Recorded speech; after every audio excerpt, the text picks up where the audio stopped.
This is the Brian Callen Show. All right, everybody, this is the Brian Callen Show. Not brought to you by the X Flex. But my buddy has a product called the X Flex, and you can get it at the xflexstand.com. And it's a great little gadget to hold your iPad, which I'm doing right now, and I'm looking at it. And it's the kind of thing where it swivels, and you can use it in your car or on the couch. And I am promoting it because my buddy is an entrepreneur, and that's kind of what makes this country great. People with a dream. Huh? Do not put the X-Flex stand on your balls. Keep it away from your genitals. It will stick. Okay. Let's see. Well, I have a very special guest, as usual. I don't play around with my guests. There's nobody light in the ass on the Brian Callen Show. By the way, that if you can hear this, I don't know if you guys can hear this on the microphone, but my dog is snoring in the background. Hey, Lucy, you want to shut up, please? Thanks. She had a long day. She was running around. She had a lot of raw meat and bones.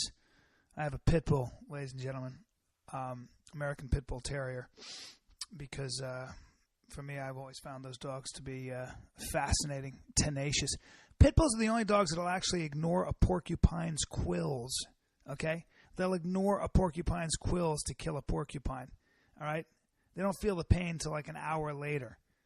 That's called gameness, which the world could use more of. Hey, Lucy, with the snoring already. I'm trying to do a podcast here. All right, without further ado, ladies and gentlemen, in the house, I have Mr. Anthony Tambakis. Let me give you a brief synopsis. He wrote, along with Gavin O'Connor, a movie called Warrior. Anybody? Warrior, which for me, not because I was in it, but for me was the movie of the year last year. Largely ignored by the awards because even though it got the craziest, best reviews of any movie of the year, Lionsgate somehow had trouble promoting it. I don't know why, and it doesn't matter. Anthony Tambakis, welcome to the Brian Callen Show. Huh? Is this on? It's on, my friend. Can I ask you a question before we get started? Yeah. I didn't understand what the X Flex was, so I appreciate you promoting it and your friends. And who is it, by the way? Jamin. Huh? Jamin. You may not know him, but he's a guy I met in Colorado. All right. Well, I have no problem with you. All right, you're saying it's not sponsored by, but whatever. Right. But I don't understand what the item does. I mean, you didn't explain it very well. The item is basically a stand that look at it. It's right here. This is the X Flex. I don't get how it works. It's holding my iPad up like this, and see how I can swivel it. See this? Oh, all right. Well, now you're swiveling it. Thank you. It's basically you buy this in the store. You can go to xflexstand.com, ladies and gentlemen. Did you just do? It sounds like I'm doing a promotion right now. That was a shameless plug. I mean, I'm not plugging it. Plug the shit. I am plugging my friends. On this podcast? Yeah, you can do whatever you want. Can you shut that fucking dog up then? Hey, Lucy, seriously, we have heavy shit to talk about right now. Dude, she's like an old man. I know. A heavy kind of. That dog has a great life, by the way. Am I right? That dog has the run of the yard. She gets walked as much as she wants. She basically eats the best food. Chases squirrels. By the way, how many years now? 6? 6 almost. That dog has never contributed a fucking dime. Not a dime. Never seen her do anything. And by the way, worst watchdog in the world. She's built like a female Mike Tyson, and everybody can come into my backyard. Here's what you got. You got a pit bull who cannot defend your property. Yeah. You got a dog who doesn't work, and when there's children around, has to be locked away. That's right. Not because she's mean. No, she's not because she's mean. I just don't trust any dog around children. No, but you can't run around with children. So basically, you know why I have. You know why is she here? You know why there's a YouTube video of a bear, a grizzly bear that killed a guy in 8 seconds. He was a trainer. In 8 seconds, grabbed the dude by the sort of neck shoulder area, the sugar shelf, as my friend Theo Vaughn would say. I've never heard that. Yeah. Theo Vaughn, by the way, have you seen his stand-up? You don't know who he is. I don't know who that is. For you guys listening, do YouTube Theo Vaughn. He is truly one of the funniest comics working today. Do you get a discount on an X Flex if you YouTube your son friend of a Theo bitch. Vaughn? Is that what that's right. Yeah. And go to TheoVaughn.com and get yourself a free X Flex. Dude, but anyway. I love dogs. No, well, so this grizzly killed a guy in 8 seconds, and if you look at Lucy next to children, it's about the same ratio, so I don't take any chances. I've seen that dog get into it with other dogs. You've seen me choke out that dog. See that, ladies and gentlemen? You saw my 2 pit bulls go at it, and I broke them apart because I figured out I'm very good at breaking up pit bull fights. I've never seen anything like it. I grew up in Connecticut, which is the home of the golden retriever, and then I moved out here, and everybody's got a pit bull, which makes you let's actually just leave that alone. I think you saw Lucy and Piggy get in a fight in my living room, right? Lucy and Piggy, also Lucy and Moto. Yeah, they locked onto each other. Neither of whom is with us anymore. Yeah, it should be noted.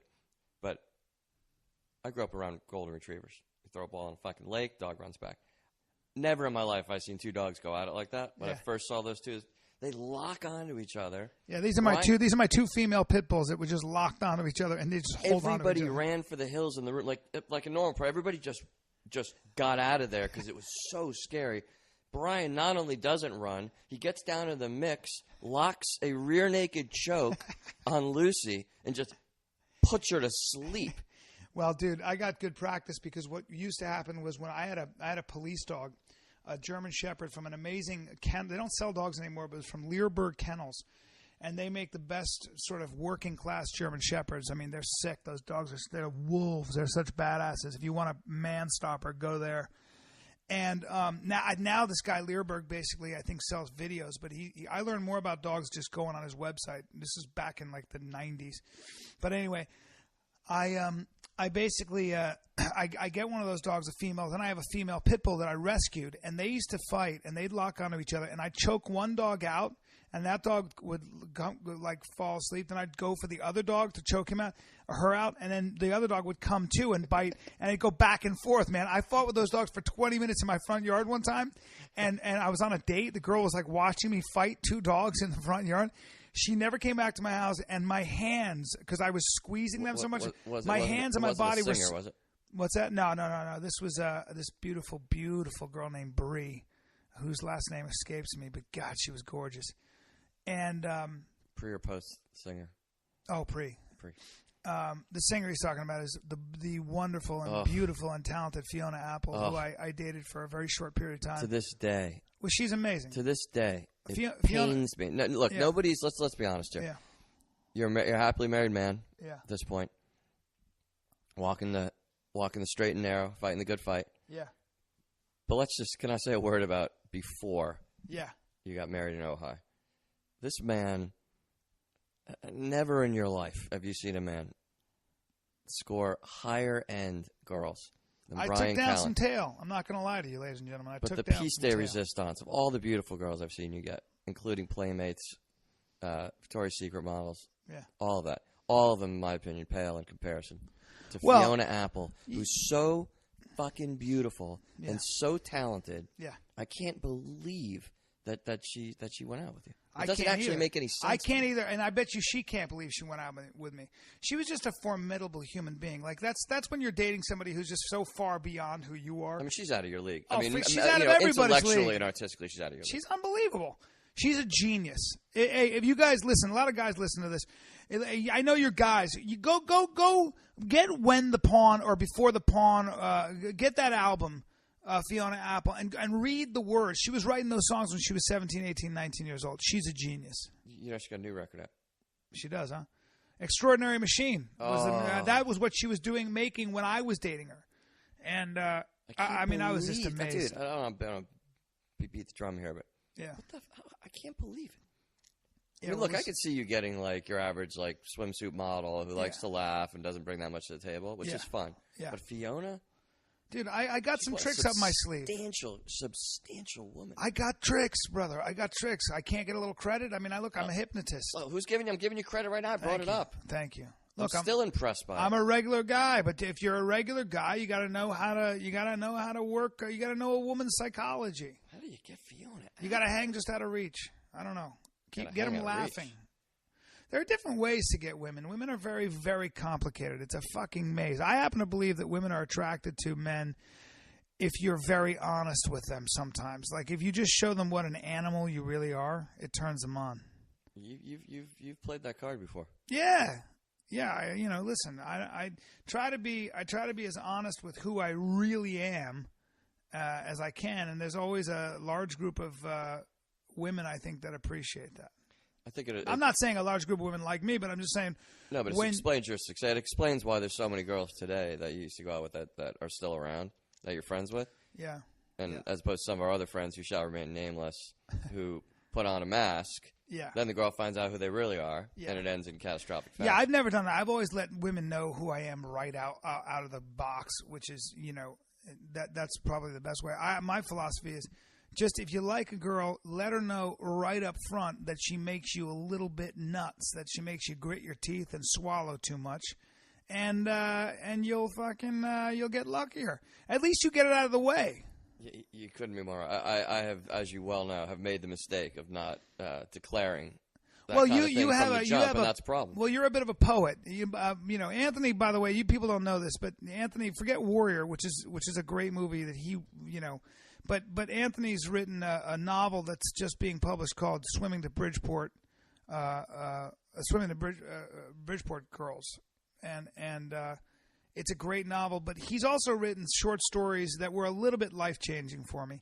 And by the way, he's written some scripts that you will see eventually. He wrote a TV show with Renee Zellweger recently for Lifetime, and we're hoping that works out. But when you read the stuff the guy writes, it's a little ridiculous because he's as good a writer as it gets. He's as good a writer as anybody in Hollywood, and I mean fucking anybody, and maybe better. Gotta tell you, the girls don't necessarily care about that kind of thing. Not yet, but once you start winning Oscars, believe me, they will. I told you that. But they're not responding to the work; they're responding to the trappings. I'm going to say this on the Brian Callen show right now. Brought to you by X-Flex. You are going to fucking. I'm not sponsored by X-Flex. That's why I said not brought to you by okay, X-Flex. good, yeah. You are gonna fucking. I'm telling you right now, you are going to win an Oscar. And I'm going to take full credit for it. No, but you tried to take credit. But when you do win an Oscar, it's going to change. But you're a poet. You don't come on strong. It's not your personality. There's no reason you should. You can only do and be what you are. If you try to be somebody else or something else, they're going to smell it. You can't. We just watched. Anthony and I were at the Bruce Springsteen concert. Oh, man. And the man's 62 years old. He played for about 3 hours. And when I tell you that guy is inspiration personified, it reminded me. Anthony asked me after the concert because I was so fucking floored. He's my hero. He's my fucking hero, and he's Anthony's hero. And we actually met him and hung out with him for an hour and a half. Not this concert, but the last time he was at the Coliseum. Yeah, 2007. In LA, 2007. But when I say he's my fucking hero, and I don't have any other heroes really, that's how important that guy is to me. To the point where I'm watching him in concert and I'm getting teary-eyed. Okay, all right. I don't care how that sounds, but the dude's such a poet. And if you don't know what his work is about, go get Greetings from Asbury Park and Born to Run, and please just read the fucking lyrics. Oh, and by the way, he was 22, 23, 24 writing those songs. Any more questions? There's no one more prolific, in my opinion. He's 62, and he's better than he's ever been. Better than he's ever been. And he turns 30,000, seat arenas into revival tents. Dude, how about the the communal spirit, the spirituality of the shows are just, If you watch Springsteen in a concert, I'm going to say something that's going to sound crazy. It's impossible. First of all, it's impossible not to love the guy if you know him, if you know his music, if you really know what he's singing, if you know the lyrics. But it's also impossible to go to that concert, watch what he did to that room, and not believe in at least some kind of God. I'm sorry. It takes the atheist right the fuck out of you, man. There's the communion, the fellowship of total strangers, all around us. We were in front of the stage. People are going to get beers, and they're bringing back beers for total strangers. Yeah. So people who didn't even know each other were putting their arms around each other. All of the skepticism and artifice of your regular life, where you don't want to engage with anybody you don't know. Mm-hmm. All of that just drifts away with that kind of communal spirit that he puts into the air. It really does, and it's so inspiring because most guys his age, forget the fact it's impossible he's 62, But forget the physicality of what he's doing. He manages to continue to stay relevant and reinvent himself and speak to the times when guys his age who came up and had hits in the 70s are out there just working the revival tour and just playing their old songs the Eagles, and repeating the Stones, themselves. They're all doing the same shit. No relevant records in 35 years. This guy, to this day, is still speaking about the country and what it means and where we're going. Well, and you know, you're a guy you're an artist that I really respect, and I know your work, and I've read your work, and I've known you now for almost 8 years. You're one of my best friends, and you've been a constant source of not only inspiration but instruction to me, you know, with my writing and you know and stuff. But what do you think of the state of art, the state of our culture? What is your do you have an indictment of that? Is it any different? Is it worse off than it was in the 60s and 70s? Is it just different? Because we always have a tendency to glorify the past and look at the present as, well, shit sucks now. It was great back then. But what is your, I mean, it's a broad question, but what is your take on it? It's a tough question. There's definitely the you know, the tendency to you know, make a golden age of every era that, you know, you're not in. So I don't want to go too bad on contemporary culture, but I do think that the needle's moving in the wrong direction. I don't think there's any substantial value to this kind of age of immediacy that we live in, and the age of disclosure where nothing is private anymore. I don't think that the net sum of things like Facebook and Twitter, I think, are a cultural negative.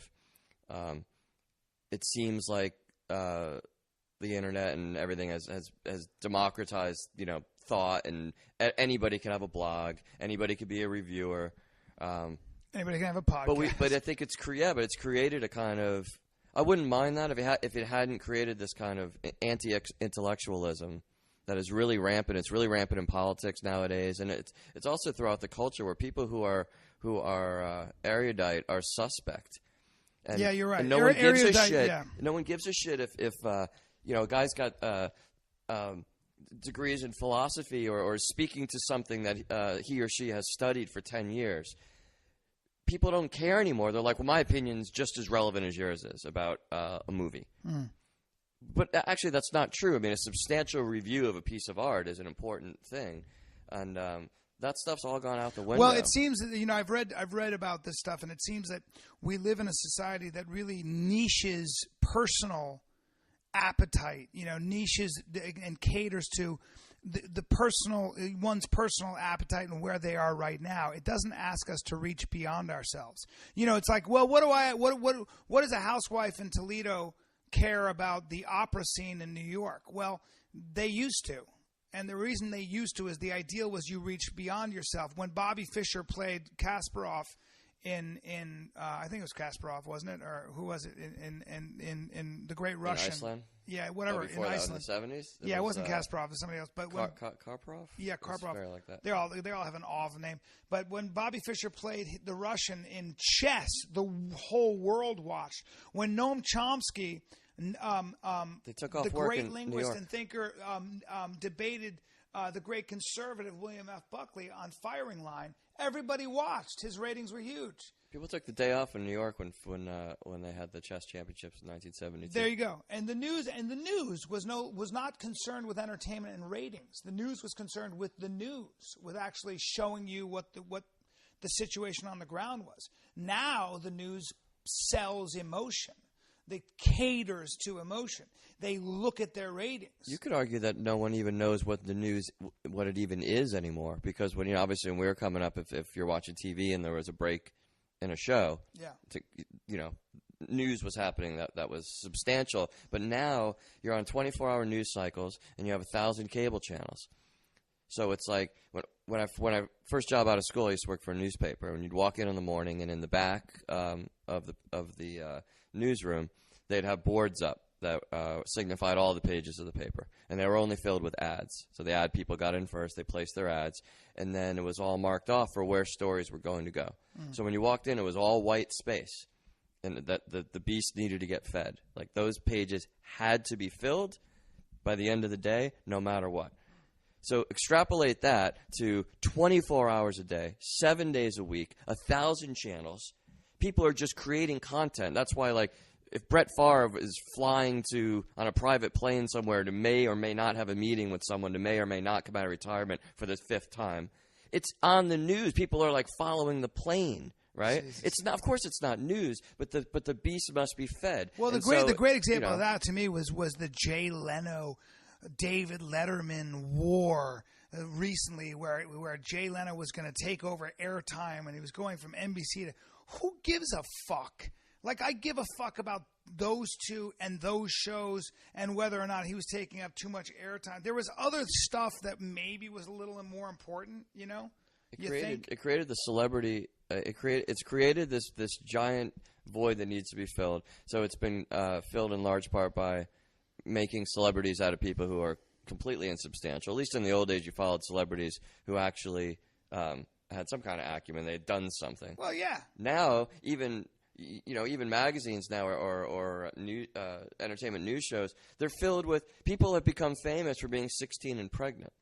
I mean, that's the era that we live in. That's a huge show, yeah. So I consider it. It's a thought. I think more than anything, I think it's a very thoughtless age that we live in. But although you know, that's a good example. 16 and pregnant. I wonder if though there are just a lot of girls out there that have worried about being pregnant, have been pregnant, are pregnant, and then they get to watch people actually going through what could be their biggest fear, their biggest dream, whatever it might be, and they can sort of vicariously live these emotions that they've probably had themselves. It's an interesting. I get why people do it, but yeah. I mean, yeah, does it make? Can us you think better... of any scenario for your own children where you think they should stay inside and watch the idiot box instead of going out and living their lives? Like the options that we have now on television and video games. Well, not to get old manny here, but like the world, like you got to go out and live your life. Yeah. And well, people don't read anymore, do they? They don't read as much, certainly, as they used to. That's a huge. I think that's one of the. For me, Philip Roth said the novel is dead. The novel is alive, and there are great people writing out there, but it does not have the cultural impact that it did. I mean, 50 years ago, famous people were novelists. You know, I mean, Hemingway and Norman Mailer and guys like that, Vonnegut and Tom Wolfe and all of these people. They were famous people. Now it's like nobody knows who Jonathan Franzen could walk in the room right now and no one would know who he was. When Herman Melville got married, he wrote Moby Dick and Billy Budd and all. And just for my people listening, they when he got married, the church was so full of his fans, and they were waiting for him outside. They just wanted to see the great man get married. You know, he was a rock star. Yeah, the great man of letter. Like, what's funny about it is no one seems to care anymore, and no one really reads, like you said. Yet people really still admire writers on an individual basis, Sure. especially out here. You meet people and like everybody wants to be a writer, yeah. or everybody at least feels that they have a story to tell. I guess you could. The counter argument would be people are just telling their stories in different ways now.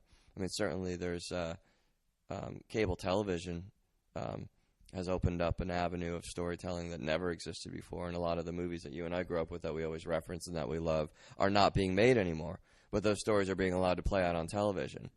You know, so shows like The Wire and The Sopranos, Breaking Bad, the subject matter was stuff that they used to make movies about. Except now you can only make movies that you can, tie into lunchboxes and ancillary kind of stuff, and the studios aren't making character pieces anymore.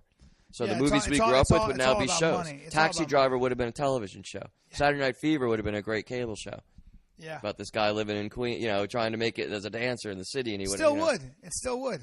Yeah, it's great. I mean, so TV has really opened up, and now, as you can see, formidable actors are now crossing what used to be an unthinkable line. You were in film, which gave you a pedigree, and TV was considered a lower form. And if you went to TV, you were branded as an actor. Now he's a TV actor. Yeah. But those days are over now. So now you've got big stars looking for television shows. Yeah, Dustin Hoffman, Sally Fields. I mean, these actors who did a lot, and especially in the 70s and the 80s. Huge names. And a lot of the women, and there's so many great actresses in their 40s and 50s. There's probably more great actresses in their 40s and 50s than any other kind of glut of artists who don't get to work enough because screenwriting is so male centric in Hollywood, and all these and of course ageist. So all of these great actresses in the 40s and 50s don't have substantial parts to play anymore. So now, Holly Hunter and Glenn Close and Keira Sedgwick, they all started going to TV. Laura Linney, they all started going to TV and winning Emmys and being in great series where they could play characters. So, and it's only moving further and further in that direction. You're going to see television, I think, replace movies in a large part. What is I get a lot of this question from a lot of young men. They want a reading list. They want to know what to read, and I always talk about how there is a criteria and a sort of process to education. You do have to have certain seminal works under your belt. You do have to know who the great thinkers, what the great ideas of philosophy were, and those kinds of things. If you were to give me, and I'm putting you on a spot a little bit, if I were to ask you what 10 books, if you could make everybody in America read 10 books, what would they be? That's a brutal question. I would encourage everyone to find out what it is that they connect with and that they're interested in. And give me authors. Start there. Give me authors. Well, I grew up in the we both grew up in the Northeast. I mean, although you were you had an international background when you were a kid, but I grew up as an East Coast kid. So there were certain books that, I fell in love with, but they spoke to me. So, when I read Catcher in the Rye, which is about a cynical teen, when you're a cynical teenager and you read this book in the voice of a cynical teenager in New York, you, for the first time, understand, especially... Would Catcher in the Rye speak to a black kid in South Central or a Mexican kid in, East LA? You wouldn't think so, but the voice of, it's a voice of alienation, and it's a voice of feeling like you don't belong and that the world is phony and adults are duplicitous and not to be trusted. So I would say, if you look at it beyond the micro level, I think that book for years has spoken to young people who across the board were looking around the world and starting to open their eyes and feeling a sense of mistrust and feeling like an outsider, which I think a lot of people feel like they're outsiders, even people you might not think feel that way. Like, we know people who are very famous and successful. Yeah. But when you know them, most people actually think that they're frauds or that they've lucked into things. Well, I know a therapist, a guy who is makes a lot of money. He makes like $250 an hour. He's a top guy. And he works with a lot of CEOs and big, very, very wealthy, successful people. And I said to him, what's the overriding thing you have to help them with? And he said, the biggest thing is that most CEOs, most very powerful people feel in their heart like they're frauds. And I went, fuck, really? That's interesting. That's almost a human, that's a human thing, you always feel a little bit like you're faking it, And you cover up in a capitalist society like ours, you cover it up by acquiring. Yeah, and the more material things that you can pick up, it infers importance on you. So people, with their cars and their houses and their clothes and watches and whatnot, it in this kind of society, you're an important person, even though you may be completely insubstantial as a human being. And that's the thing. As you get older, I meet some very wealthy, what you would consider on paper very successful people, and they're fucking lost. I met Dov Davidoff and I were hanging out with one of the great comedians. One of the great comedians, and we were hanging out with this guy who was he had his MBA and he was a neurosurgeon, and he was a really good-looking dude, and obviously had a lot of money, and he was fucking lost, man. He spent the whole time talking about his accomplishments. And he was very insecure and wanted to be around us because we were comics, and and he was trying to be funny, and it was. He's a nice guy, but it was obvious that in a lot of ways this guy was lost and certainly wasn't very comfortable in his own skin. And in fact, what probably drove him to be so accomplished was the fact that he doesn't feel very confident in his own skin. That's quite often the story. Yeah, a lot of great artists. Our outsiders make great artists. Oh, fuck yeah. And so do people who are really insecure sometimes. I mean, there's nothing wrong. I think that there's and I always feel like I'm speaking to younger guys, and I think that's who listens to this, but you're not supposed to feel secure and right and know what you're doing all the time. And in fact, I would even argue that a lot of times there's nothing wrong with being insecure, and there's nothing wrong with not knowing where the fuck you stand, as long as you let it work for you, as long as you let it motivate you and drive you. And if you feel like you're compensating, that's fine, as long as the actions you're taking are leading to your growth, your connection to something bigger, your communion with your own self. You can call it your soul or your own personage, and challenging you. Challenging you to and scaring you a little bit. That's what's important, because life is such a verb, man. There's no. It's even when you're with somebody, you're married or whatever. Look, man, that person one day is the fucking wrong person, and then some days they're the right person. It changes. It's always in flux. And I think people run into problems when they treat life as though it were a noun, as though somehow you can find the answers, in some stagnant model or paradigm that you can apply. Like, I need this. You got to be this. Otherwise, I can't be in a relationship with you. Well, people are changing all the time. It's kind of like a river, always changing shape and stuff like that. So you have to stay curious. You got to stay curious, right? And you can't believe that you have all the answers. and you're right. We're always the people who work the hardest in some way are always trying to validate themselves. Well, what do I have to get? What do I have to offer? Why am I here? Yeah. What am I going to leave? What kind of example do I set? They're important questions, and you can only even start to scratch at the answers to them if you continue to grow and stay open-minded and work. If you stay disciplined, explain that, because a lot of people, when you say work, it's a little general, and I know what you mean, but a lot of times I think a lot of young men especially have trouble. They don't know really where to place their energy. Right. That was my biggest problem until I found acting and writing and comedy. I didn't know where the fuck to place this energy. I didn't know where to point this engine, this car. Well, you grew up with a father who was a completely different skill set from you. Who was a internationally renowned financial genius. Yeah. And just that he was a banker. I mean, he was a banker, but a guy who, when there's a money crisis, they interview him on television. Yeah. So, and he couldn't give that. That wasn't who you were. Yeah, he didn't understand you because you're an artist. Yeah, I couldn't understand. I didn't care about working for a company where I was going to make shareholders richer, or even making money. I've never understood. I make money now, but I never really. I never understood the idea behind money just for money's sake, because I don't need a lot of stuff. I guess I'd buy a nicer car, but probably not. I guess I'd have a bigger house. I guess. I don't know where I'd live. I guess I guess the only thing I'd do with money that is different is I'd travel differently, and I would have a chef.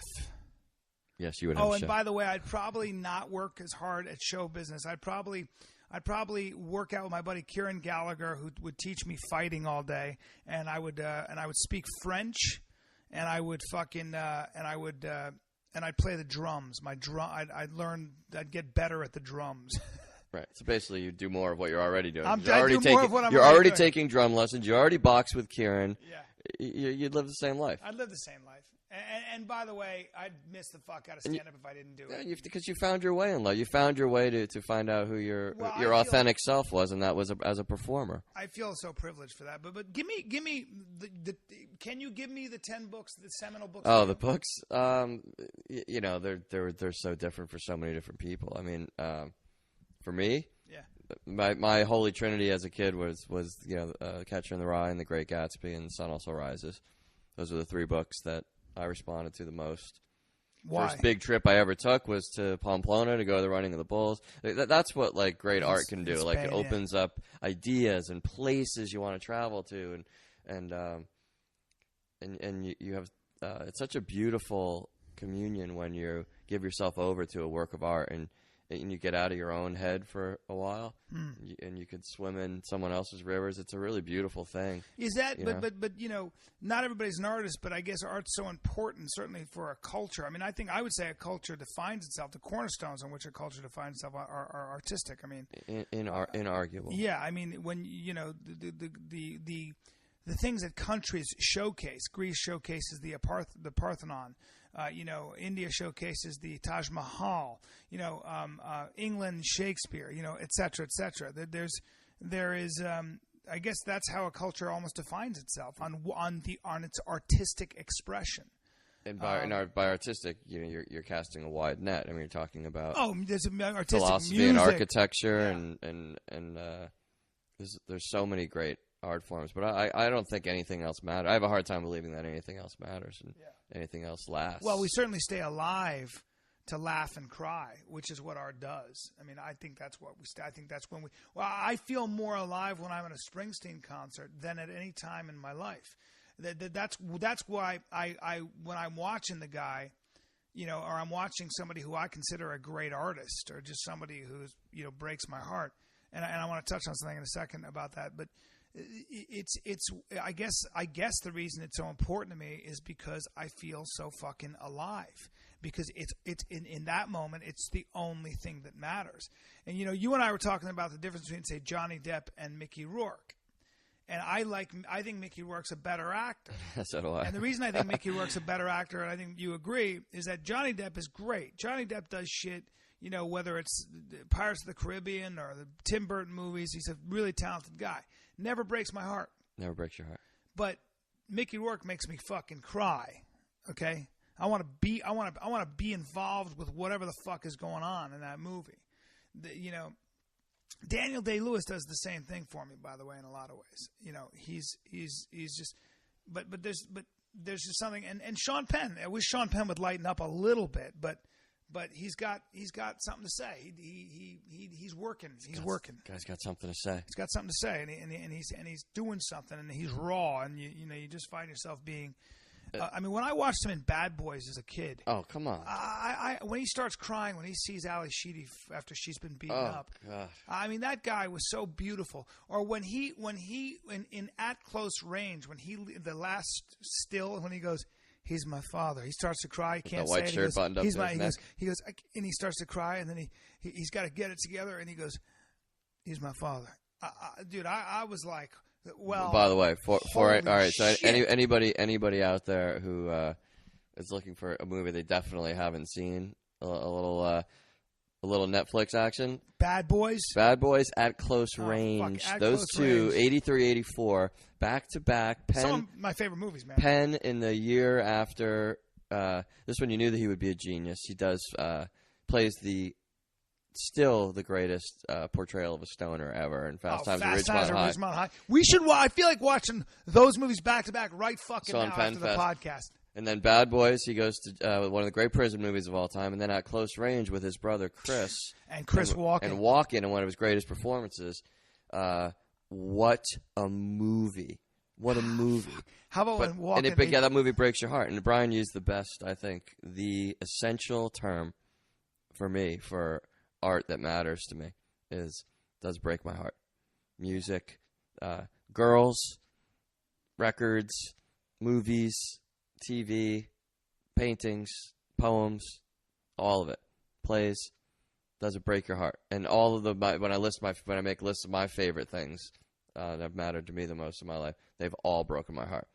So I'm with you. I respond to Sean Penn, but I don't respond to Johnny Depp.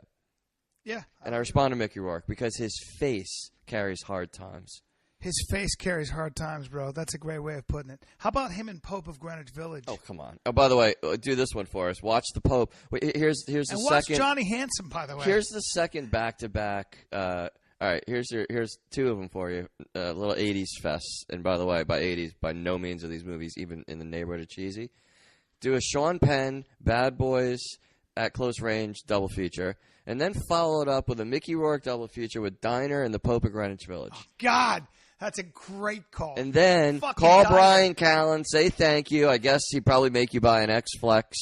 Hey, by the way, speaking of promotion. Not sponsored by them. Speaking of promotion, first of all, you can tweet me at Brian Callen, BryanCallen. But, and I love your tweets, by the way. You guys have been listening. I really appreciate all the positive feedback. I'm going to be at the Houston Improv June 12th, 13th, 14th, and I'm going to be at Stanford & Sons in Kansas City June 20th, 21st, 22nd, 23rd, I think.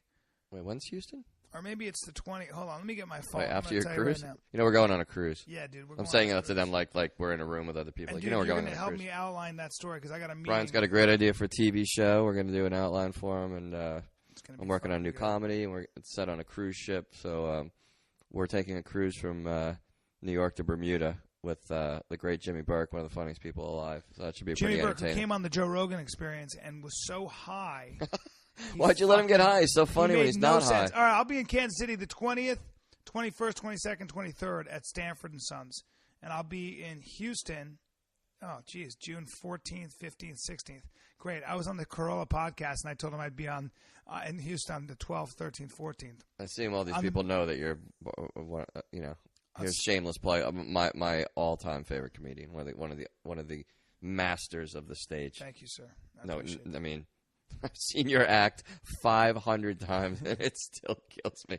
But you're evolving there. You're not. You've got some classics, but you're writing new material all the time, and you're addressing like where you're at in your life now. That's the idea, man. You got to just keep, you got to keep growing, and you got to stay a little uncomfortable.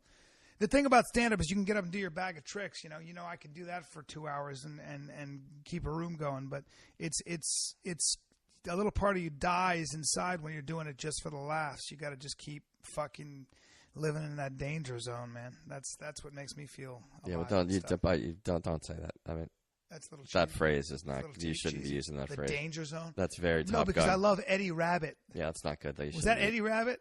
No. In the danger zone. No, that was from Top Gun. And again, but I think Eddie Rabbit sang that song. But again, you shouldn't use. I mean, sorry. I don't think anybody would just name Eddie Rabbit. Nobody wants to hear that. Sorry about my 80s reference. All right. You were saying so you're right. You're so right. Sean Penn, Bad Boys, and At Close Range, and then go Mickey Rourke, Pope of Greenwich Village. You got to see Diner because one of the greatest movies, Diner. one of the all-time great movies. And then, with neither of them, we should go watch. Next time you're in a silly mood, go watch Midnight Run, which I think is the greatest comedy probably ever made. I'm with you on that. I think 89, 91. God damn, that's such a good movie. Grodin and De Niro you know what else on a cross-country journey. It's genius. I was just thinking about Doctor Strangelove, and that's another great. What does that got to do with Midnight Run? I don't know. I was just thinking about the comedies and how funny that is. But yeah, you're right, man. Midnight Run was just a timeless movie. It's a timeless fucking movie. It's hilarious. Yeah. The 80s were really underrated for kind of action comedies. 48 Hours and Trading Places. In a way, the 80s sort of gave birth to the buddy comedy in a lot of ways. I mean, Lethal Weapon, and I mean, yeah, you know what? 80s. It was an atrocious decade in a lot of ways. Certainly, clothes and music were almost unconscionable. Yeah, and you can't excuse any with of that it. synthesizer. But there was some a lot of movies in the 80s are ruined by the scores. It was awful, terrible, like Giorgio Moroder kind of synthy, which they broke back out last year in Drive, and everybody was like, "Oh my God, it's so original! This movie's original. Yeah, Listen, right. look at," and it's like Drive's original. It was original when it was called Thief. Yeah. Michael Mann, 1980, and it was the original one was called Thief, and a lot better when it was called Thief. and To Live and Die in L.A. Yeah, They're the how same about that? movies. Yeah, Live and Die in L.A. A better movie than Drive. No question. I love Willem Dafoe, but I don't see him in enough movies. You don't see Dafoe that much anymore. His face got hard times on it too. Oh yeah, Dafoe's great. How about him in Platoon? But he's a little. Oh, that's great. Another one from the 80s, 86. Fucking great movie. Well, what about the movies of the 80s? Let's see. We got Platoon. We got Fast Times at Ridgemont High. We got Raging Bull. The first movie of the 80s. Although I mean, generally considered the last movie of the 70s. Yeah, last movie of the 70s because it was made technically in 79. But aesthetically, it had it. The Bull, 80 had the Bull. It had 80 had Ordinary People. Oh my God, that's right. All of that great run of Woody Allen movies in the 80s. Oh my, Hannah and Her Sisters, Crimes and Misdemeanors, Zelig, Radio Days, Purple Rose of Cairo. All in the 80s. He did in a row. That was his fucking. He did heyday. Zelig, Broadway, Danny Rose, Purple Rose of Cairo, Hannah and Her Sisters, Crimes and Misdemeanors, Husbands and Wives, all in the 80s. What did Kubrick do in the 80s? That's a good question. It wasn't What Clockwork year was Orange. The Shining? Clockwork Was Orange that was late? That was 70s, right? I've never seen a movie like A Clockwork Orange. I've never seen a movie. Well, it's never been masterpiece, replicated.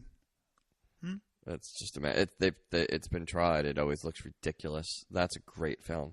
That film's got a lot on its mind. That's why it's a great movie. That's arguably, in some ways, I mean, that film is shocking and as unbelievable as it gets. I mean, we love to talk movies. Like we hit, like we're cherry picking 80s movies because the 80s was not a great decade. Yeah. But you want to throw it in reverse and start talking.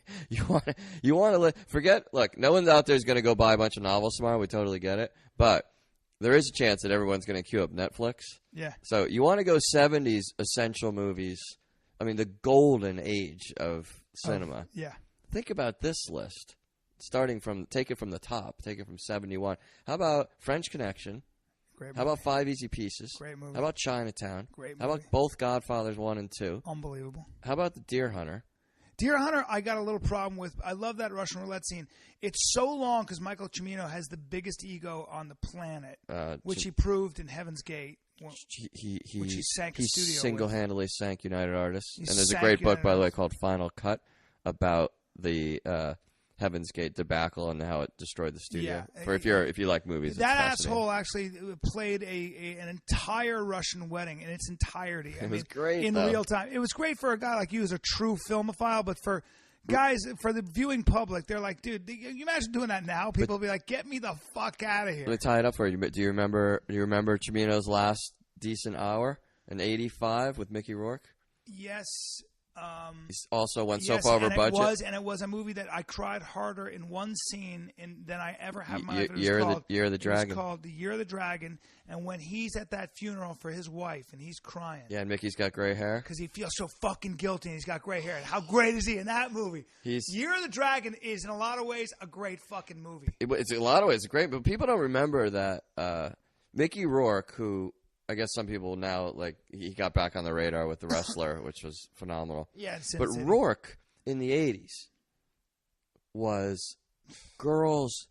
There isn't an You think girls go crazy over Ryan Gosling now? Get the fuck out of here. Rourke. Compared to Mickey Rourke, you're talking about a real fucking man. You're talking about a dude who lived on potato chips and Hershey bars and boxed. He's a dude. And then broke everybody's fucking heart. Every man wanted to be him. Every girl wanted to bang him. He could go do a cheesy sex movie like 9.5 weeks, and it still worked. It's still running in France.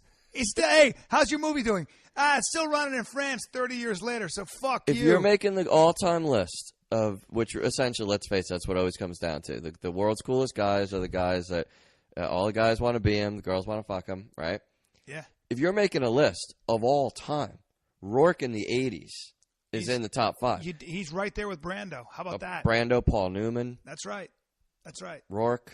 What was it? What is it about? I mean, what is it about those guys? What is it? Why are those guys so rare? What is it about what you'd call real men? Because it's not just about being tough.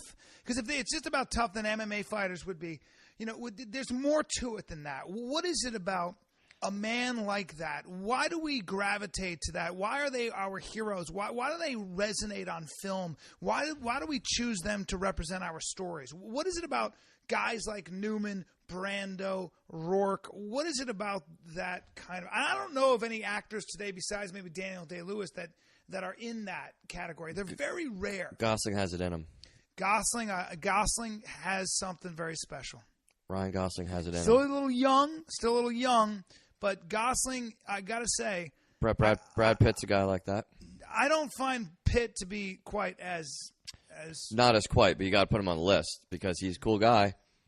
For me, he's a cool guy and he's a great movie star. And guys but he doesn't have he doesn't break my heart the way he's not the great actor that the other guys are. No, he's not on their level. He's just not. He's not. I don't think he's as smart. I don't think he's as. What is it's an elusive quality. Like, how do you explain presence, charisma?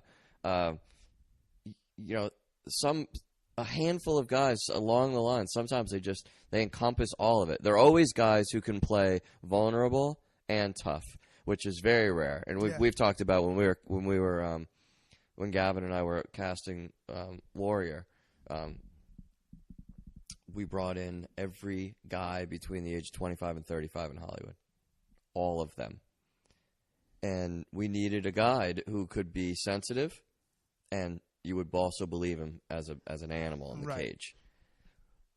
A lot of guys had one quality or the other. None of them had both. We couldn't find an American actor who had both those qualities. We ended up getting an Australian in Joel Edgerton, who is incredible, and Tommy Hardy is English. Yeah, Tom Hardy's got something going on. This isn't to go bad on contemporary actors. I think it's more of a reflection on how rare it is to find a guy who you would buy as tough and could be vulnerable. And all those guys had it. Like Newman, Brando had it. I mean, Brando played the ultimate ape, right, in Streetcar Named Desire. Yeah. But he also was a boy. And the girls loved that. He could destroy a table and throw everything out the window and act like an animal, and then drop to his knees and cry at your waist in the next moment. Yeah, and there's a potency to that that's you got to learn how to break a table and fucking cry at the same time, you fucking assholes. Seriously. I mean, I got the crying part down and the table breaking. It doesn't come as quite as naturally to me. But you're right. It's like this. Very rare.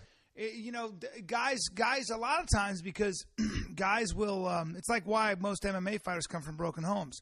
When guys are, when they have their heart broken as kids or whatever, or the world's made to seem like a dangerous place, they mask it with either like one of several things, but it's usually just one overwhelming thing. So either they'll build a whole bunch of armor around themselves, learn how to punch, kick, and break your fucking neck, or they'll be just a quivering mess, and they'll take drugs, and they'll be fucking poets and skinny little waifs.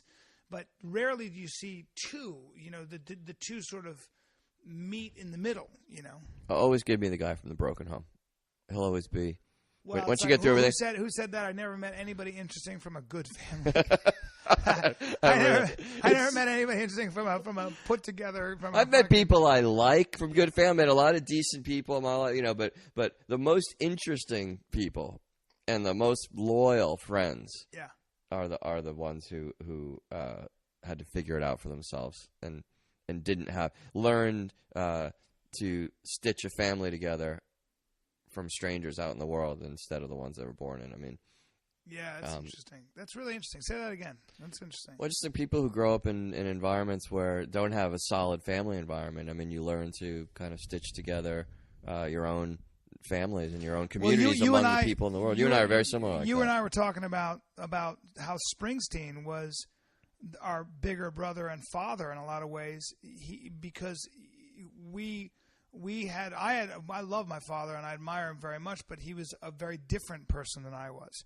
So I didn't necessarily identify with his form of masculinity. I did to one extent, but Springsteen showed me a side of myself and gave articulation and a voice to a side of myself that I didn't know how to express, which was this, I guess, romantic, irrational, outraged, and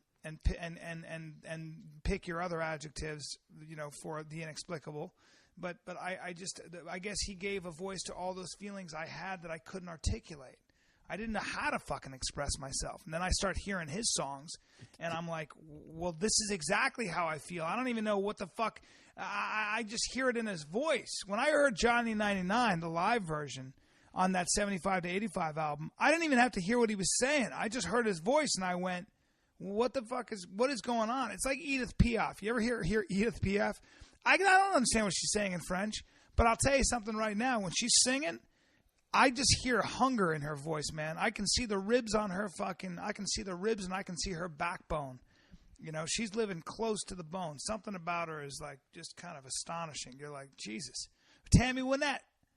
Why when she sings Stand By Your Man? Why, for whatever reason, I don't know the words to that song, but why does it affect me? Why do I have to listen to her? The beauty of like pop music, the thing that changed and the great thing about rock and roll music and pop music is that it gave voice to people. I mean, music used to be the domain of people who had these kind of otherworldly tenors and voices, right? But then when rock and roll came along, the imperfection of human beings and what they were singing about in their voices, like everything changed. Like Bob Dylan and Neil Young and Joni Mitchell to a degree cannot sing. Like they're not classic singers, but they break your heart. Yeah, man, that's what they said about Maria Callas, the great diva, the great opera diva. And Terrence McNally wrote a play about it called Master Class. She was always criticized for, over singing. She was going to blow out her voice. She wasn't a stickler for technique. That chick was all feeling, man. She had great technique, and you need great craft. You have to study your craft.